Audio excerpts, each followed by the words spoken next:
আবুল ওয়ালিদ রহমতুল্লাহি আলাইহ আব্দুল্লাহ ইবনু মাসুদ রাদিয়াল্লাহু তাআলা আনহু থেকে বর্ণিত।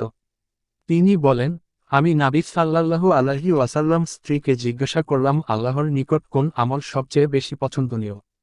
তিনি বললেন সময় মতো সালাত আদায় করা। আব্দুল্লাহ জিজ্ঞাসা করলেন, তারপর কোনটি?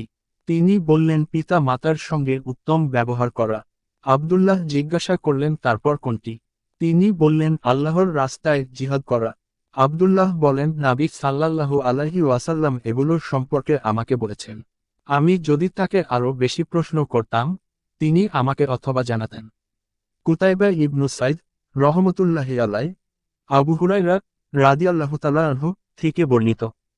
তিনি বলেন, এক লোক রাসূলুল্লাহ সাল্লাল্লাহু আলাইহি ওয়াসাল্লাম এর নিকট এসে জিজ্ঞাসা করলাম, ইয়া রাসূলুল্লাহ, আমার কাছে কে উত্তম ব্যবহার পাওয়ার বেশি হকদার? তিনি বললেন তোমার মা। লোকটি বলল, তারপর কে? নবী সাল্লাল্লাহু আলাইহি ওয়াসাল্লাম বললেন তোমার মা। সে বলল তারপর কে? তিনি বললেন তোমার মা। সে বলল তারপর কে? তিনি বললেন তারপর তোমার বাপ। ইবনু সুবরুমা বলেন, ইয়াহইয়া ইবনু আয়ুব আবু জুরা রাদিয়াল্লাহু তাআলা আনহু থেকে অনুরূপ বর্ণনা করেছেন। মুসা ইদ্দাদ রহমতুল্লাহি আলাইহ আব্দুল্লাহ ইবনু আমর রাদিয়াল্লাহু তাআলা আনহু থেকে বর্ণিত। তিনি বলেন, এক ব্যক্তি নবী সাল্লাল্লাহু আলাইহি ওয়াসাল্লামকে জিজ্ঞাসা করল, আমি কি জিহাদে যাব? তিনি বলেন তোমার কি পিতা মাতা আছে? সে বলল হা। তিনি বললেন তাহলে তাদের সেবার মাঝে জিহাদ করো। আহমদ ইবনু ইউনুস রাদিয়াল্লাহু তাআলা আনহু আব্দুল্লাহ ইবনু আমর রাদিয়াল্লাহু তাআলা আনহু থেকে বর্ণিত। তিনি বলেন নবী সাল্লাল্লাহু আলাইহি ওয়াসাল্লাম বলেছেন কবিরা গুনাহসমূহের মধ্যে সবচেয়ে বড় গুনাহ নিজের পিতা মাতাকে লানত করা। জিজ্ঞাসা করা হলো, ইয়া রাসূলুল্লাহ সাল্লাল্লাহু আলাইহি ওয়াসাল্লাম, আপন পিতা মাতাকে কোন লোক কিভাবে লানত করতে পারে?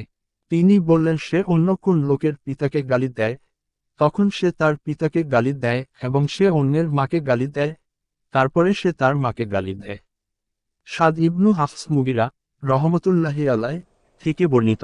তিনি বলেন, নবী সাল্লাল্লাহু আলাইহি ওয়াসাল্লাম বলেছেন আল্লাহ তাআলা তোমাদের উপর হারাম করেছেন মা বাপের নাফরমানি করা, প্রাপকের প্রাপ্য আটক রাখা, যে জিনিস গ্রহণ করা তোমাদের জন্য ঠিক নয় তা তলব করা এবং কন্যা সন্তানকে জীবিত কবর দেওয়া।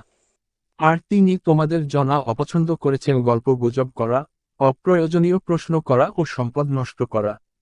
ইসহাক রহমতুল্লাহি আলাইহ আবু বকর রাদিয়াল্লাহু তাআলা আনহু থেকে বর্ণিত। তিনি বলেন, রাসূলুল্লাহ সাল্লাল্লাহু আলাইহি ওয়াসাল্লাম বলেছেন আমি কি তোমাদের সবচেয়ে বড় গুনাহ সম্পর্কে সতর্ক করব না? আমরা বললাম অবশ্যই সতর্ক করবেন, ইয়া রাসূলুল্লাহ। বললেন আল্লাহর সঙ্গে শরিক করা, পিতা মাতার নাফরমানি করা। এই কথা বলার সময় তিনি হেলান দিয়ে বসেছিলেন। এরপর সোজা হয়ে বসলেন এবং বললেন মিথ্যা বলা ও মিথ্যা সাক্ষ্য দেওয়া, দুবার করে বললেন এবং ক্রমাগত এই কথাই বলে চললেন।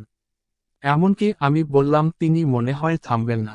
আব্দুর রহমান রহমতুল্লাহি আলাইহ আবু আয়ুব আনসারী রাদিয়াল্লাহু তাআলা আনহু থেকে বর্ণিত যে এক ব্যক্তি বলল, ইয়া রাসূলুল্লাহ, আমাকে এমন একটি আমল শিক্ষা দিন যা আমাকে জান্নাতে প্রবেশ করাবে। উপস্থিত লোকজন বলল, তার কি হয়েছে? তার কি হয়েছে?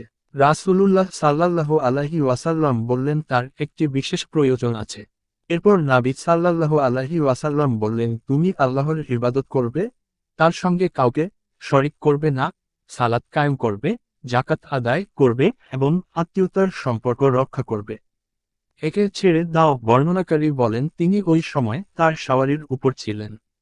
ইয়াহইয়া ইবনু বুকাইর রহমতুল্লাহি আলাইহ জুবাইর ইবনু মুতঈম রাদিয়াল্লাহু তাআলা আনহু থেকে বর্ণিত। তিনি নবী সাল্লাল্লাহু আলাইহি ওয়াসাল্লামকে বলতে শুনেছেন আত্মীয়তার সম্পর্ক ছিন্নকারী জান্নাতে প্রবেশ করবে না।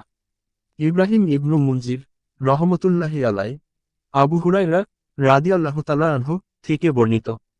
তিনি বলেন, আমি রাসূলুল্লাহ সাল্লাল্লাহু আলাইহি ওয়াসাল্লামকে বলতে শুনেছি, যে লোক তার রিয়ক প্রাপ্তি করতে এবং আয়ু বৃদ্ধি করতে চায়, সে যেন তার আত্মীয়তার সম্পর্ক রক্ষা করে।